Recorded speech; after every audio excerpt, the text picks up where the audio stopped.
Boa noite, boa noite. Boa noite. Boa noite, Joel.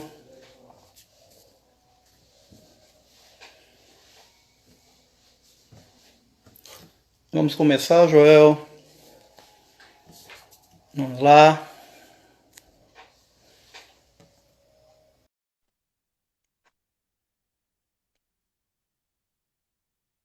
Boa noite, Gê.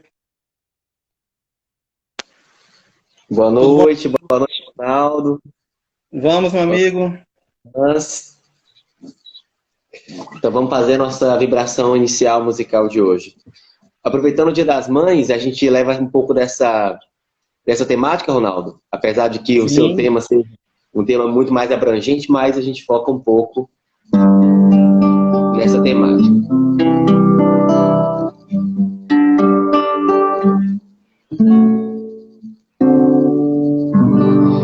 É de sonho e de pó, o destino de um só, feito eu perdido em pensamentos sobre o meu cavalo. É de laço e de nó, de gibeira, o giló dessa vida comprida a sol. Sou caipira, pirapora, Nossa Senhora de Aparecida, ilumina-me no escuro e funda o trem da minha vida. Sou caipira, pirapora, Nossa Senhora de Aparecida, ilumina-me no escuro e funda o trem da minha vida.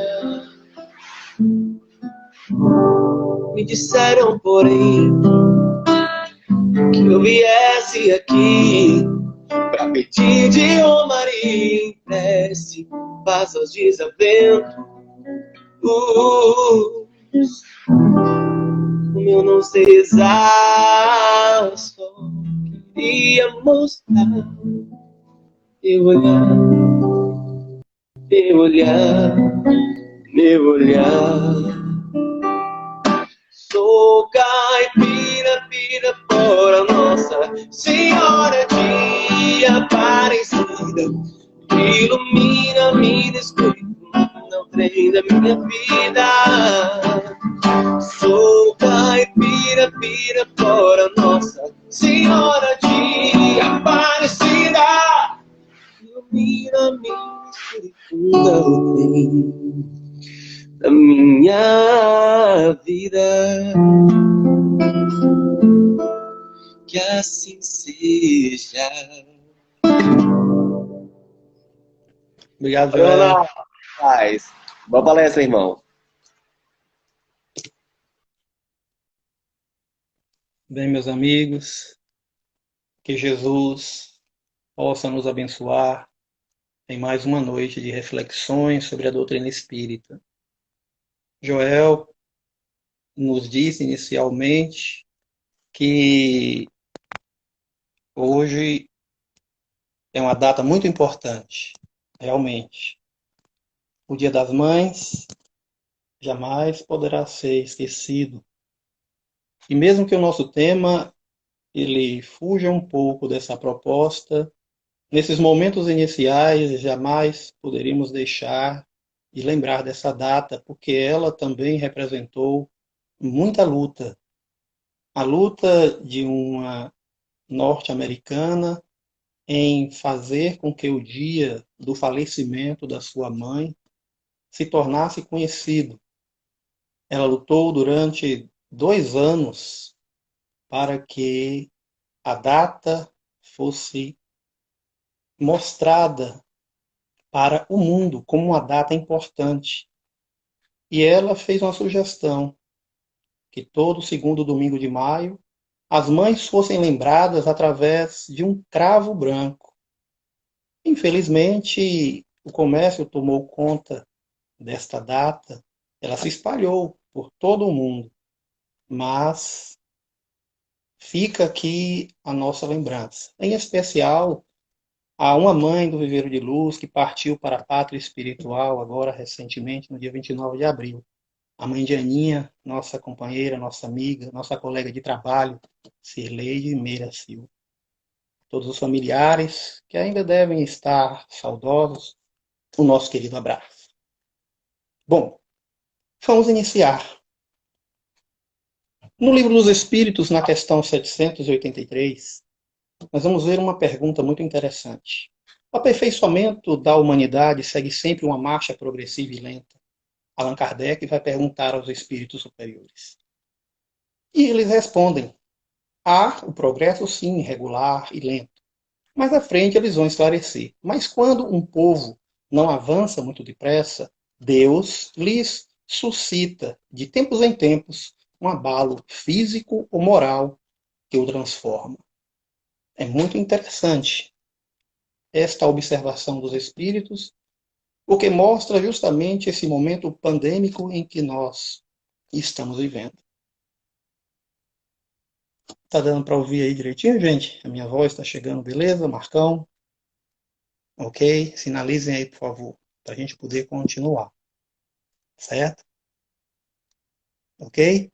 Bom, então, a doutrina espírita, nesse momento, ela age de forma tal que vai atender aos postulados espíritas. Obrigado, G.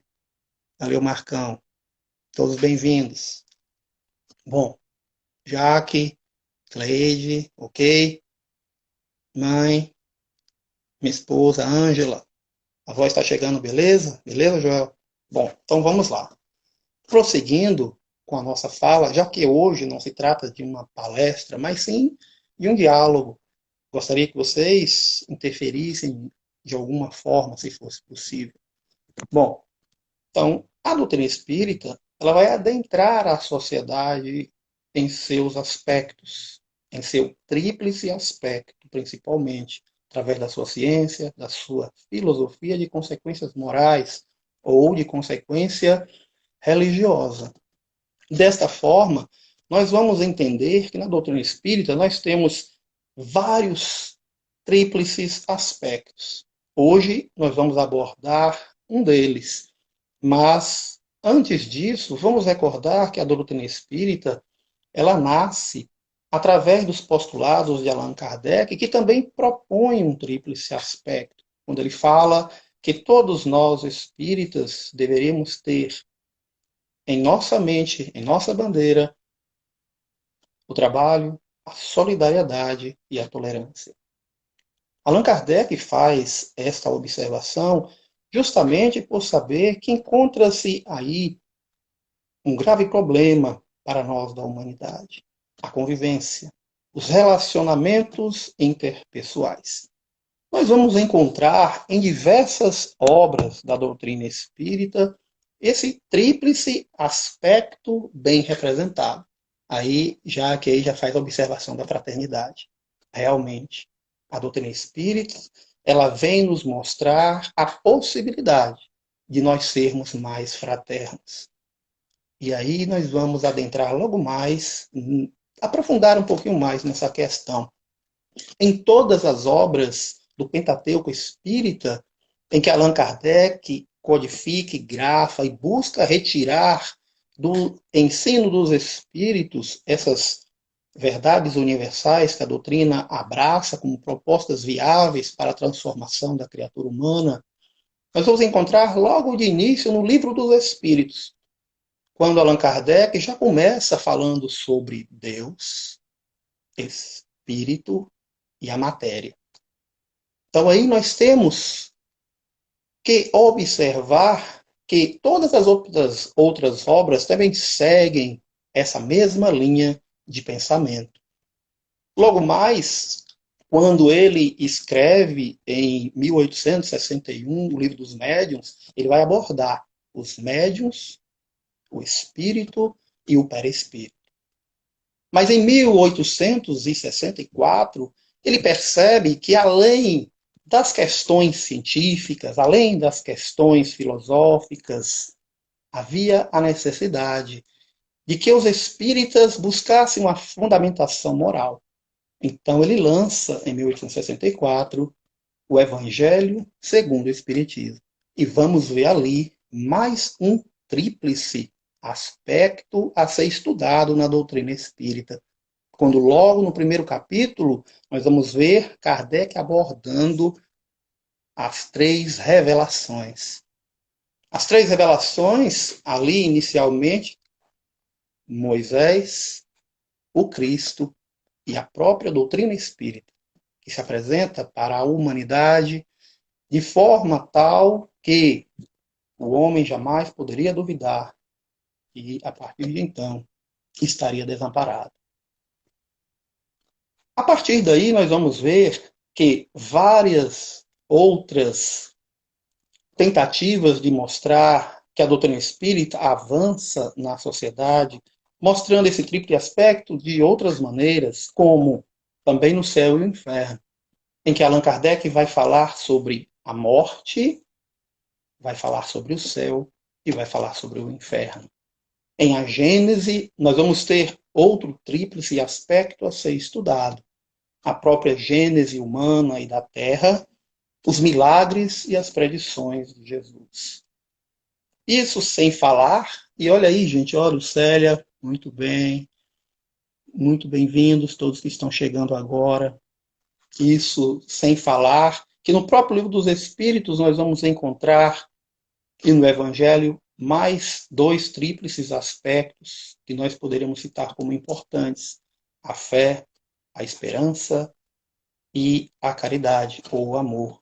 Está lá em A Fé Remove as Montanhas, no capítulo 19 do Evangelho segundo o Espiritismo. Ou nós vamos também achar na questão 886 do Livro dos Espíritos, quando é perguntado aos espíritos nobres qual o verdadeiro sentido da palavra caridade, conforme entendia Jesus. E os espíritos respondem: benevolência, indulgência e perdão. Então, percebemos que a doutrina espírita vem sempre trazendo questões para serem analisadas. E hoje, depois dessa nossa introdução, eu acredito que não vai ficar legal, vai ficar de cabeça para baixo aí, vai ficar espelhado, mas nós vamos falar a respeito desse livrinho. Esse livrinho traz justamente a nossa temática, a nossa discussão de hoje. Valima, espiritizar, qualificar e humanizar. Esse livro traz uma proposta muito séria para nós que trabalhamos na doutrina espírita. Porque de nada vai adiantar todos os outros tríplices aspectos se não começarmos a trabalhar estes três novos outros que o Espírito Joana de Ângeles traz como as três grandes propostas de responsabilidade para a humanidade, em especial para nós que trabalhamos dentro da Casa Espírita. Esse livrinho se trata, na verdade, de uma palestra do médium Divaldo Pereira Franco, uma palestra que ele fez em Salvador, na Casa de Oração Bezerra de Menezes, no ano de 1898. Esse livro ele é datado justamente do mês de maio, um dos motivos também que nós escolhemos para hoje. Então, esse livrinho ele vem nos falar de que nós deveremos ter em mente sempre esses três aspectos quando estivermos trabalhando dentro da casa espírita ou fora dela. Boa noite, Mônica, Dan, boa noite, sejam bem-vindos. De que forma? Quando Joana de Ângeles apresenta esse triângulo de responsabilidades, inicialmente, boa noite, Mônica, ela vai falar do espiritualizar. De que forma nós vamos espiritualizar? Espiritizando. Quer dizer, deixar de ser frequentador, apenas simpatizante, para tornar-se espírita. De que forma? Qualificando-se preparando-se melhor, buscando saber o que é o Espiritismo, estudar, refletir e agir. E, acima de tudo, humanizar, quer dizer, desenvolver a empatia, trabalhar o sentimento de solidariedade. No livro dos médiuns, na primeira parte, no capítulo 3, Allan Kardec ele vai dividir os espíritas em 5 categorias. A primeira delas são os espíritas que são espíritas sem o saberem. O que isso quer dizer? Muitas vezes são pessoas que estão na sociedade, elas estão entre nós e têm atitudes espíritas. Têm atitudes sensatas, coerentes, atitudes de solidariedade, de fraternidade, muito mais do que as pessoas que carregam o rótulo de religiosos, sejam eles católicos, evangélicos, espíritas ou bandistas, seja lá qual for a denominação. Estes espíritas são espíritas sem o saberem, pelo fato de simplesmente seguirem a mensagem de Jesus. Isso mesmo, Jaque. Jaque faz uma observação aqui que Joana de Ângeles nos atenta para procurar o conhecimento mais íntimo da doutrina. Realmente, a obra de Joana de Ângeles, principalmente a série psicológica, vai a fundo na alma humana. Faz com que nós pensemos cada vez mais o que fazer. Mais à frente nós vamos tocar nesse assunto. Ok. Então, o primeiro ponto que Allan Kardec fala sobre as 5 categorias dos espíritos são essas pessoas que estão na sociedade e têm atitudes espíritas, acreditam na imortalidade da alma, muitas delas até acreditam na reencarnação, mas não carregam rótulo de espírito, não estão nas casas espíritas, não frequentam as reuniões mediúnicas, mas a postura é correta. A postura está condizente com a mensagem de Jesus, com a mensagem cristã. Então, estes, segundo Allan Kardec, são espíritas sem saber que o são por causa da sua postura, da sua atitude perante o seu irmão, o seu próximo. Tatá, seja bem-vindo, meu amigo.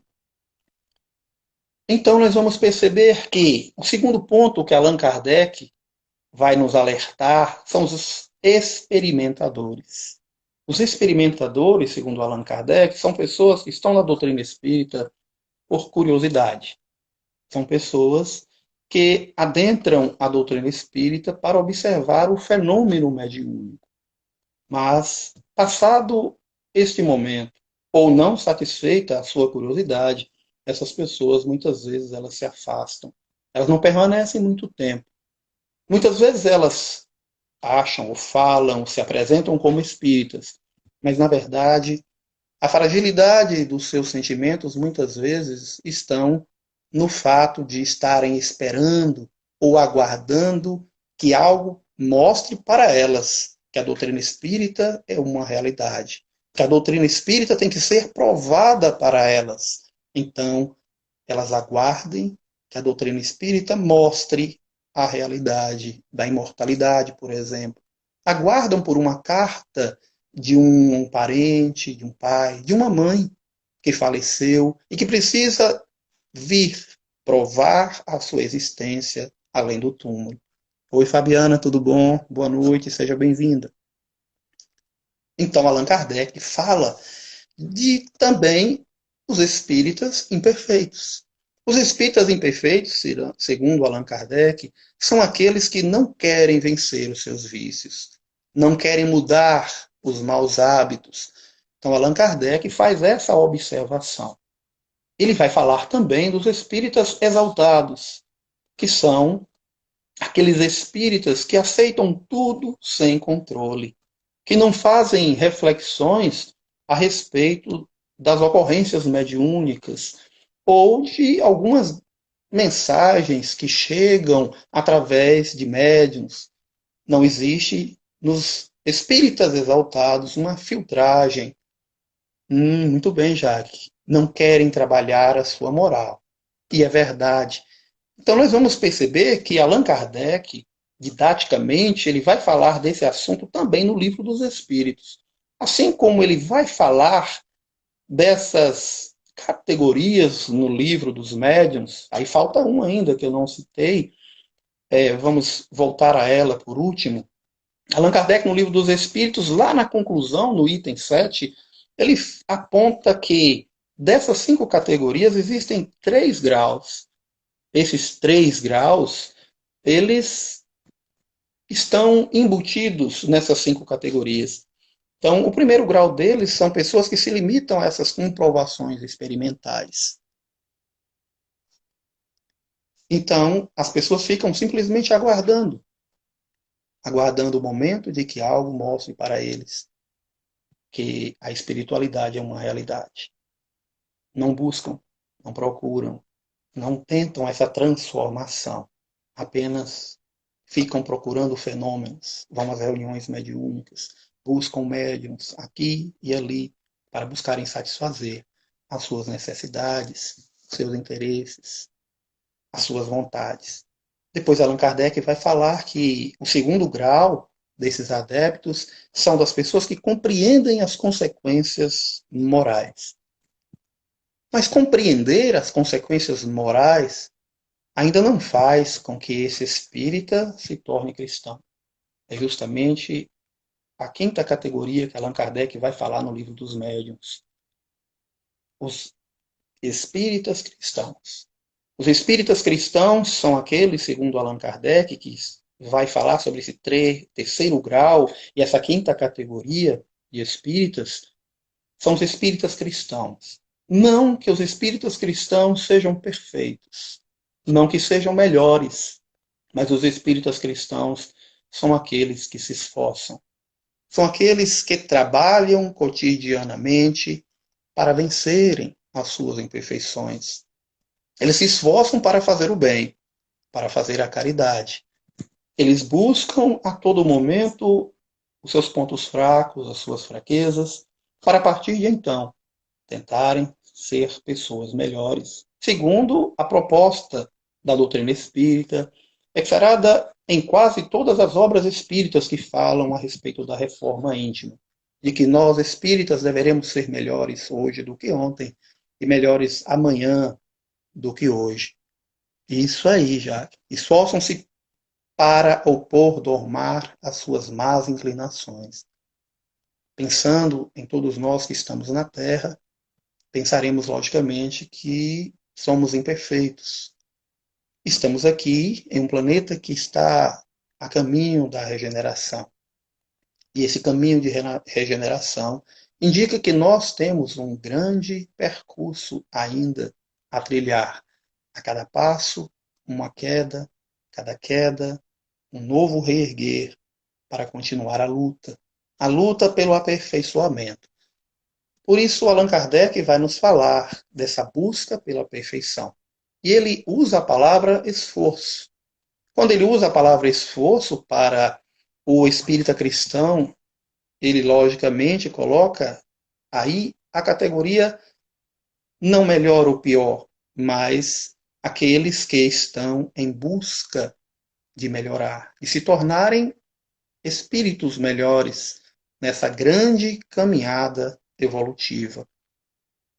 Então, se o Espiritismo nos traz essa proposta enriquecedora, as suas obras, elas apresentam diversas formas de podermos refletir. Então, nós vamos trazer para essa noite a seguinte reflexão do livro de Joana de Ângeles, do Ser Consciente. No capítulo 5, ela escreve a respeito dos problemas humanos. E ela vai falar sobre os gigantes da alma. Os gigantes da alma são grandes impedimentos para as nossas conquistas espirituais, para essa reforma íntima que Joel acaba de nos falar. Essa luta constante todos os dias, Joel, ela faz parte desse esforço para nos tornar pessoas melhores. Por isso, Joana de Ângeles vai citar 3 pontos muito importantes para a nossa reflexão da noite. Uma delas é o ressentimento, a outra, o ciúme, e a outra, a inveja. Essa necessidade de valorização da criatura humana faz aflorar estes três sentimentos. Esses três sentimentos, eles são empecilho para que possamos avançar, para que nós possamos crescer, para que nós consigamos fazer essa tão reforma interior sugerida pelos espíritos nobres através das obras espíritas. Muitas vezes nós não valorizamos esses sentimentos como coisas graves em nossa vida, mas muitas vezes o ressentimento, o ciúme e a inveja, através dessa necessidade de valoração, são grandes impedimentos para as nossas vitórias interiores. Então, Joana de Ângeles propõe mudança, propõe que façamos uma avaliação da nossa vida, façamos uma busca interna dos nossos valores, das nossas emoções, e a partir daí busquemos descobrir se de fato nós possuímos algo que entrava a nossa caminhada espiritual.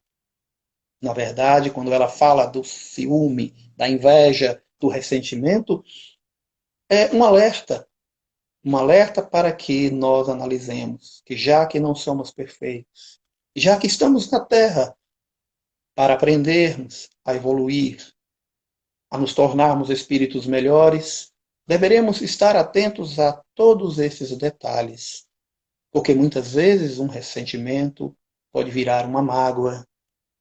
Essa mágoa, ela vai crescer em nosso mundo interior e vai nos afastar das pessoas que naturalmente deveriam estar perto de nós para ajudar-nos ao crescimento espiritual. O ciúme e a inveja, da mesma forma. Muitas vezes, nós não percebemos, não nos damos conta, e a partir daí, a nossa vida muda. As pessoas se afastam e nós não temos noção de que esses aspectos, Marcos, como você bem disse, são doenças da alma. São esses gigantes que nos adoecem cotidianamente. E sem percebermos, vamos nos tornando adoecidos, enfraquecidos espiritualmente e moralmente. O ciúme pode levar a criatura humana ao suicídio, pode levar ao assassinato, a depressões profundas que fazem com que a pessoa fique cada vez mais solitária. E a partir de então, ela perde a direção. Como dizem os espíritos, ela perde o endereço de Deus. Essa necessidade de valorização, muitas vezes, está ligada, segundo os espíritos, ao egoísmo, à vaidade. Mas é necessário mudar. E para mudar, é necessário que tenhamos coragem. É necessário que sejamos fortes, que tenhamos a possibilidade de, através de uma autoanálise, da leitura das obras espíritas e através das experiências do nosso cotidiano, percebermos se em algum momento estamos arrastando estas correntes em nossa vida. As correntes do ressentimento, do ciúme e da inveja. Lá, em outra obra, Joana de Ângeles, também nos fala desses grandes inimigos da alma. Na obra Autodescobrimento. Autodescobrimento, uma busca interior. Lá no capítulo 8, em que ela vai falar desses sicários da alma, esses grandes inimigos, ela vai nos falar sobre o nosso passado.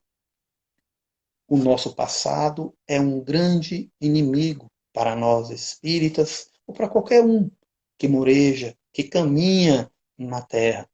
Porque muitas vezes nós ficamos presos ao nosso passado.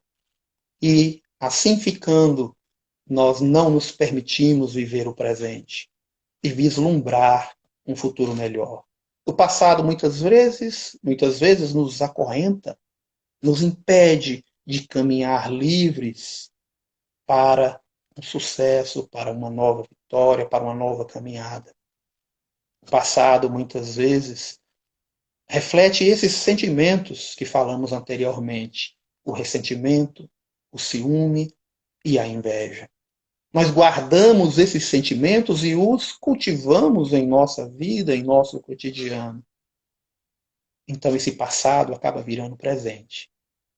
E a todo momento nós trazemos esse passado para o nosso dia a dia. A todo momento nós buscamos através de desculpas, através de fugas psicológicas, e essa fuga faz com que fiquemos sempre presos a um passado. E dessa forma continuamos infelizes. Continuamos sem entender por que o reino de Deus não se estabeleceu em nossa vida. Por que Jesus não fala aos nossos ouvidos e não apresenta uma proposta libertadora? Muitas vezes, ele ali está, ao nosso lado, mas nós não conseguimos enxergá-lo. Não conseguimos enxergá-lo porque estamos presos a um passado de culpa, a um passado de ressentimentos, de dores e de lamentações. Isso, Joel, são sementes. Somos semeadores, como disse Jesus. Plantamos e colhemos. Se plantamos e colhemos, que tipo de sementes estamos escolhendo? Por isso, Joana de Ângeles, em sua proposta do capítulo 8 do livro Autodescobrimento, ela vai falar também dessa incerteza do futuro. Muitas vezes, mesmo espíritas, nós duvidamos, fraquejamos. Como disse Jesus, se tivéssemos fé apenas do tamanhozinho de uma semente de mostarda, poderíamos remover as montanhas das dificuldades. Mas nós não conseguimos, porque ainda nos falta fé. Temos essa incerteza do futuro e duvidamos muitas vezes das mensagens propostas pelos espíritos nobres.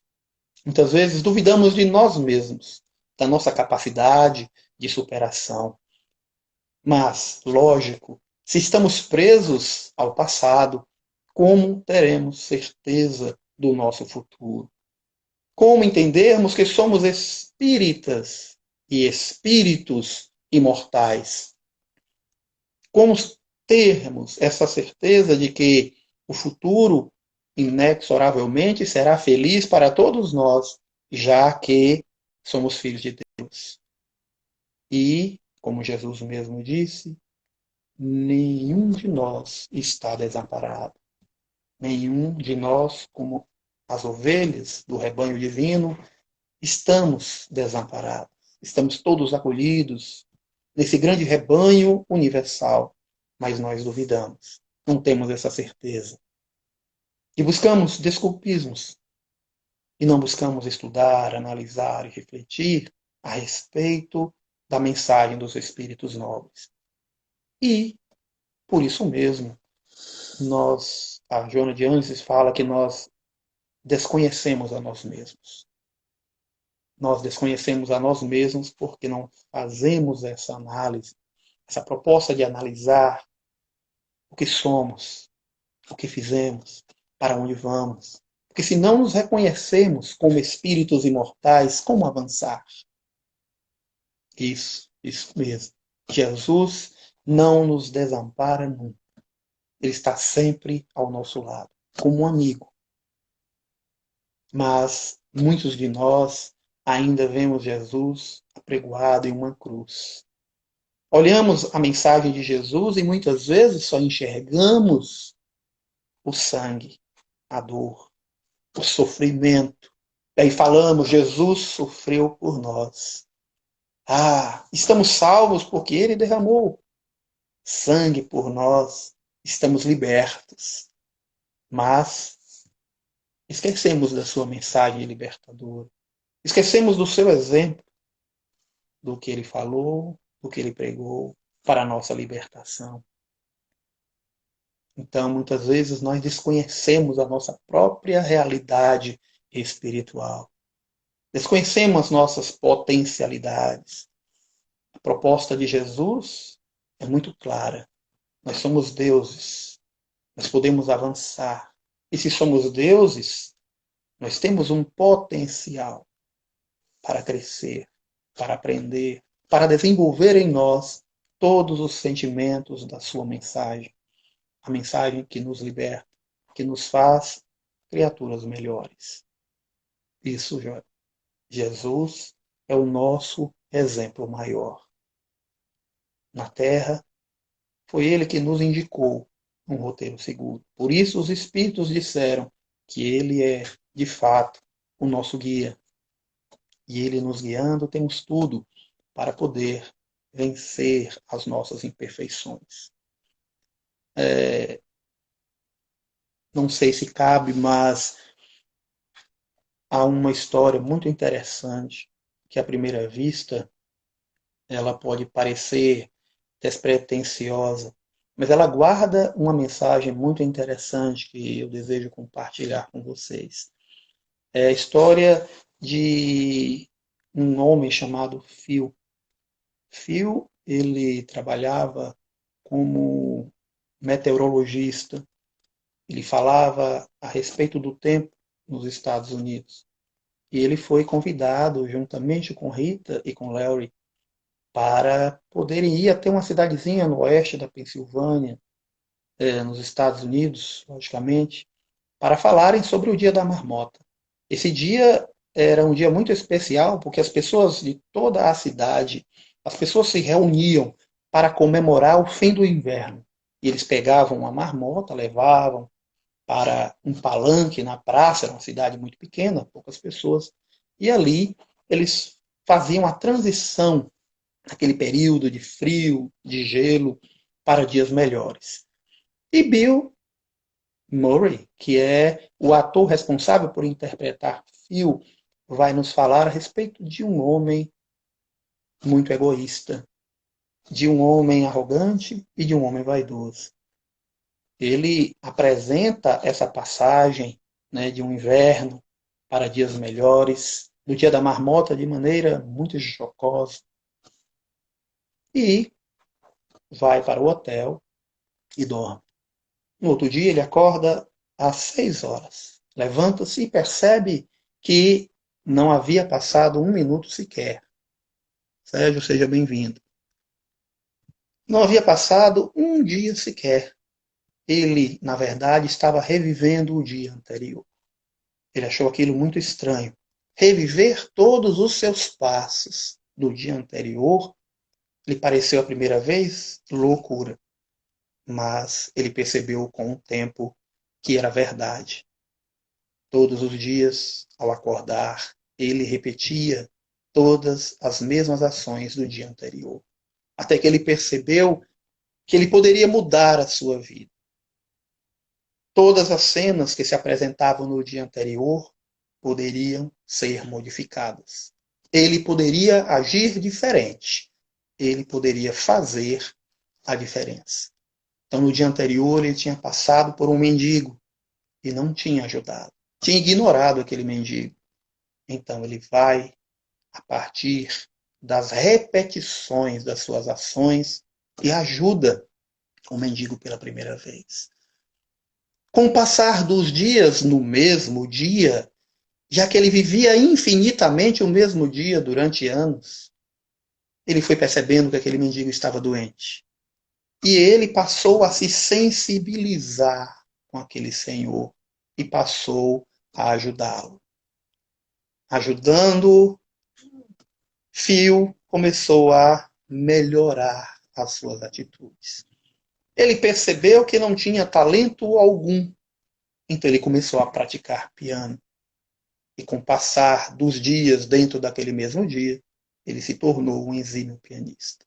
Ele percebeu que gostava de Rita, mas as suas atitudes machistas, preconceituosas, afastavam a mulher que ele dizia amar. Então ele passou a mudar o seu temperamento arrogante, tornando-se uma pessoa mais humilde. Ele passou a tratá-la cada vez melhor e, por consequência, Rita começou a se apaixonar por ele. À medida em que ele ia melhorando o seu comportamento, na medida em que ele percebia que poderia se tornar uma pessoa melhor, as coisas mais simples começaram a fazer diferença. Trocar o pneu do carro de algumas velhinhas era um deles. fazer o bem sem olhar a quem. A partir do momento em que Fio percebeu que a cada momento ele poderia ser melhor, ele passou a gostar de si mesmo, a gostar da transformação que estava acontecendo. Na verdade, Fio não percebeu que o amor estava mudando a sua vida. O tempo estava mudando a sua vida. Quando tiverem oportunidade, procurem assistir esse filme, que deve ter no YouTube, Feitiço do Tempo. Todos temos tempo. O tempo está à nossa disposição para tornarmos espíritos melhores, espíritas melhores. O tempo é o nosso grande amigo. Porque Fio transformou-se completamente e conseguiu ganhar o coração da amada. E foram felizes. A partir do momento em que ele quebrou esse tipo de maldição, a sua vida se transformou. Assim é também com todos nós. Essa comparação nos remete às reencarnações. Muitas vezes somos arrogantes, preconceituosos, prepotentes, mas o tempo e o amor vai fazendo com que, em sucessivas reencarnações, vamos nos tornando pessoas melhores. Por isso, trazemos esse tema para hoje, para a nossa conversa, para a nossa discussão. Quando Joana de Ângeles fala a respeito do espiritizar, era para nos tornarmos espíritas cristãos, espíritas verdadeiros, espíritos que buscam essa reforma interior. Quando ela fala para qualificar, é para buscarmos cada vez mais, dentro dos conceitos da obra espírita, melhorar o nosso conhecimento, aprendermos cada vez mais com uma obra vastíssima que tem muito a nos oferecer, tem muito a acrescentar em nossa caminhada. E quando ela fala em humanizar, é porque nós precisamos nos tornar pessoas mais humanas, mais solidárias, mais fraternas, porque essa é a essência da mensagem de Jesus. Jesus faz uma proposta muito fácil. O amor liberta. Então ame. A partir do amor, nós conseguiremos a nossa libertação. Pelo contrário, estaremos presos a este tempo individual, esse tempo próprio de cada um de nós. Cada um dá um passo de acordo com seus próprios esforços. Ninguém aprende por ninguém. Ninguém ama por ninguém. Cada um de nós tem a capacidade de amar, na medida em que se esforça para entender que quando nós amamos, nós somos amados. Oferecendo o perdão, nós somos perdoados. Está lá na questão 886 do Livro dos Espíritos. Benevolência para com todos. Indulgência para com as imperfeições alheias e perdão das ofensas. A benevolência quer dizer fazermos sempre o bem às pessoas. Esse bem voltará para nós em algum momento da nossa vida. Indulgência para com as imperfeições alheias é porque todos somos imperfeitos. E na medida em que nós vamos buscando, aprendendo a observar que os defeitos dos outros muitas vezes são menores do que os nossos, nós vamos aprendendo a tolerar.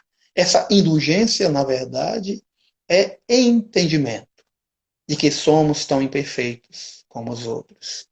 Então, dessa forma, nós poderemos avançar, sendo benevolentes, sendo indulgentes.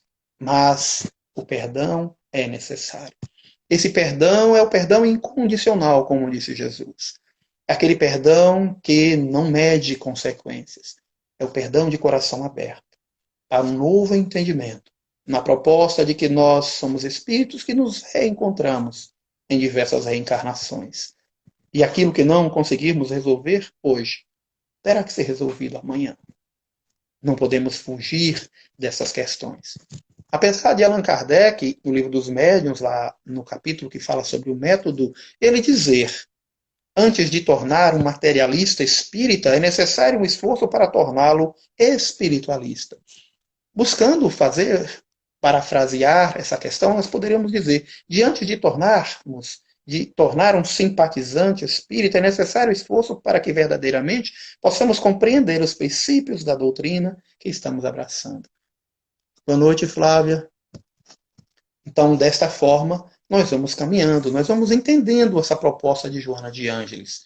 É espiritizar, qualificar, humanizar. Nunca na Terra, nós estivemos tão carentes de amor, de fraternidade, de solidariedade. Nesse momento pandêmico em que estamos vivendo, em que milhares de pessoas desencarnam no planeta, a doutrina espírita tem muito a contribuir. A doutrina espírita pode, de fato, fazer com que, através dos centros espíritas, através de cada um de nós que estamos na sociedade, através das nossas ações, do nosso comportamento, das nossas atitudes, nós possamos de fato mudar a sociedade. Então, quando os espíritos falam que de tempos em tempos existe um abalo físico ou moral que deve transformar a sociedade, é porque muitas vezes, renitentes que somos, nós desprezamos as oportunidades que nós temos para evoluir. Então, dessa forma, o aprendizado é necessário. O tempo está aí. Como dizem os próprios espíritos, temos todo o tempo do mundo, mas cada um marcha de acordo com seus próprios esforços e suas próprias necessidades. Então, não há tempo a perder. Precisamos amar. O remédio é o único antídoto no momento para sermos mais solidários, para termos empatia, como disse Allan Kardec quando fala a respeito dos espíritas cristãos. Isso, Marcos. Este momento nos convida a sairmos do conforto das casas espíritas, sairmos do conforto das nossas casas e termos mais atitude, mais ação. Não é à toa que dentro da doutrina espírita nós temos uma mensagem muito clara que diz que o mal prospera por omissão dos bons.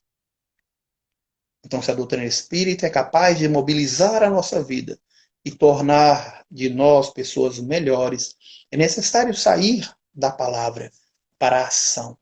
É necessário sairmos da casa espírita e fazer com que o pensamento espírita, através do seu movimento, vá à sociedade e apresente a qualidade da sua proposta através de ações nobilitantes e fraternas.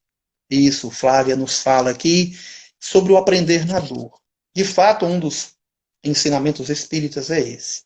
Ou nós aprendemos na dor, ou nós aprendemos pelo amor. Infelizmente, a dor se apresenta na Terra como uma grande mestra, ou felizmente. Ou felizmente. Zicão, seja bem-vindo, boa noite. Então, se a dor no momento se avizinha de nós, é porque há uma necessidade emergencial. É um momento de aprender com a dor. Imagine a dor, já que hoje é o Dia das Mães. Imagine a dor de milhares e milhões de mães que hoje sofrem a perda dos seus filhos. Imagine a dor de...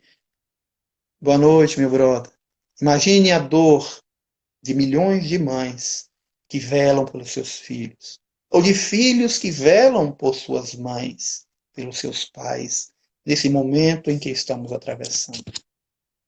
Então a dor, como a grande mestra, também nos ensina que nós deveremos aprender com ela, que nós deveremos buscar sempre o espiritismo otimista, que a doutrina espírita, assim como diz o Evangelho, é alegria. Se o Evangelho simboliza a alegria por ser uma mensagem de Jesus, o Espiritismo também assim o é, como se apresenta como a terceira revelação na Terra. Se Moisés veio trazer uma lei, se Jesus veio trazer o amor, o Espiritismo vem trazer a prática dessa lei de Deus e desse amor de Jesus que deve reinar na terra, ou assim o deveria ser. Quero agradecer a todos que estiveram aqui na nossa live, compartilharam do nosso pensamento, ajudaram a fazer com que o nosso pensamento fluísse e pudéssemos trocar, de certa forma, uma ideia. Mas nós vamos chamar Joel para fazer o nosso encerramento. E aí, Joel, está por aí para cantar mais uma vez para nós e encerrar a nossa live, as nossas reflexões, pedindo a Jesus, nesse momento, que nos ampare, pedindo a Jesus, nesse momento, que nos dê forças, que nos dê entendimento, para que tenhamos equilíbrio, que as nossas palavras, elas sejam um alento para aqueles que sofrem. Aqui Marcão está dizendo que são 11 mil irmãos que foram convidados para o retorno à pátria maior. Então, a cada semana, esses números crescem. A cada semana, esses números aumentam. Então, há a necessidade da oração, da vigilância. Acima de tudo, da ação. Porque nós que nos consideramos espíritas cristãos, deveremos buscar sempre agir de acordo com a proposta do Mestre Jesus. Então, as nossas palavras seriam vazias, como agora é o novo livro, né, do médium Divaldo, Vidas Vazias. Não podemos permitir que as nossas vidas se tornem vazias. Elas precisam de um significado. Elas precisam de que a nossa proposta atinja a sociedade, a partir do núcleo familiar, das nossas casas, a partir do momento em que nós entendemos que nós deveremos buscar esse reino de Deus que está dentro de cada um de nós. A partir do momento que nós entendemos de que a proposta crística é a proposta de salvação, mas não a salvação fácil, não a salvação alheia ou distante da realidade, da dor do próximo, que nós deveremos entender que a dor do próximo é a nossa própria dor. Muito bem, Joel. Nós vamos pedir Joel agora para fazer o nosso encerramento. Agradeço a todos pela presença, que Jesus possa nos abençoar.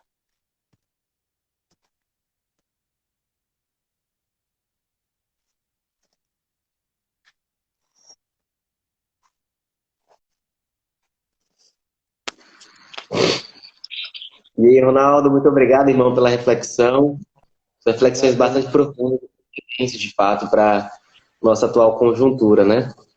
Então, essa canção que a gente vai fazer agora é uma canção que foi feita em homenagem à nossa querida Santa Dulce.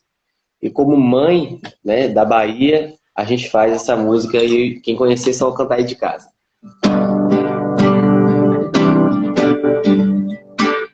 A Bahia inteira canta para celebrar nossa santa que cuidou de nós. Tocam sinos e atabaques de um povo que viu seus milagres. Foste a voz daqueles que não têm voz. Pequena e tão gigante, mãe desses filhos gigantes, que entra em Roma soltando as bombas da paz. Ouve teu povo cantando nas portas do Vaticano. Ele tem fé, ele tem axé, ele vive a fé. É a Bahia que canta, Santa Lúcia, nossa santa, que está no céu, cuidando da gente diariamente. Pequena e tão gigante, mãe desses filhos gigantes, que entra em Roma, soltando as bombas, bombas da paz. Ouve teu povo cantando nas portas do Vaticano. Ele tem fé, ele tem axé, ele veio a pé.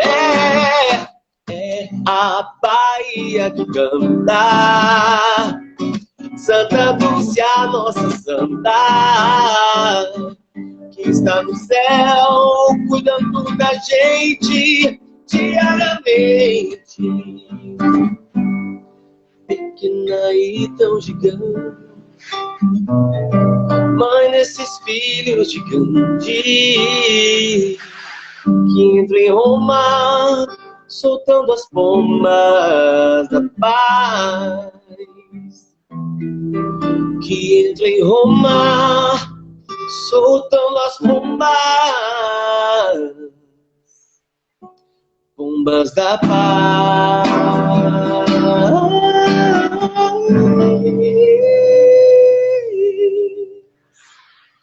Valeu, gente. Obrigado, Ronaldo. Boa noite, Jael. Linda canção, Jael. Valeu, tchau, gente. Boa noite a todos. Que Jesus nos abençoe sempre.